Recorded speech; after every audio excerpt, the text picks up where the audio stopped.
Hello everyone, this is Cody Lee of BlackCatBooks.org, author of I, the Dragon, Cool and Beautiful Rabbit Hole Lore and Frey, and the upcoming Jaw of the Dragon. So a lot of people have been talking a little bit about the decline of Xbox Game Pass. Now, I was talking about this at the height of the shilling for the product. I hated Game Pass. It was pure shit from the beginning, and I really detested how there was a good chunk of game journos pushing this as the next big thing, how it was like supposedly this really good deal, when in reality, like, games were getting rotated in and out all the time.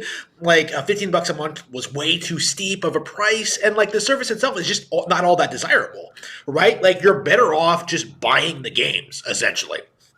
So, I tried Game Pass. I had a poor experience with it, and I kind of suggested the product would be the end of Xbox, right? Like, my prediction was always that like Nintendo Switch Online would eclipse it, and now, a couple of years later, I think it's been like when did the shilling campaign pick up? Was it like 2019, 2020? It's been a while, but now that the service has been stagnant for the past couple of years, for the past 2 years, it has not like had any significant subscriber growth at all.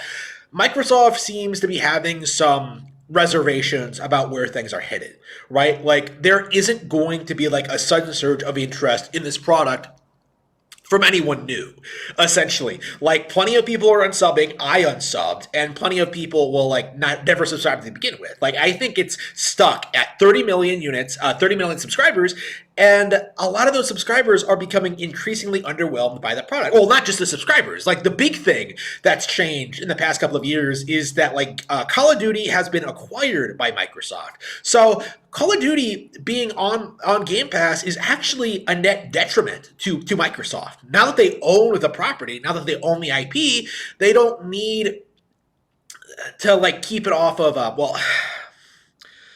people don't want to pay for Xbox games anymore. Like, hardcore Xbox fans are typically paying like the $15 a month for Game Pass, and then like playing whatever comes on the service. Like, digital sales in Xbox tanked because of Game Pass. Like, sales in general on Xbox are down because of Game Pass, and like it's like Xbox is just bleeding money left and right. And the fact that people are suddenly starting talking about this makes me think that like Game Pass is on the way out. Like, 3 years from now, I'm seeing people like say like Game Pass will be done as we know it. It might like evolve into something else. Microsoft might axe it entirely, but what I expect is going to happen is that like Microsoft is going to have to surrender the console war. Like, that's kind of what we're seeing, is that like Microsoft and Sony are in this like precarious position where essentially both of them are doomed, and nobody really wants to admit it, especially in the case of PlayStation. But like, I talk about PlayStation all the time. I talk less about Xbox because I have less experience with it, but there's no denying that both Sony and Microsoft are the reasons video games have been trash for the past 20 years.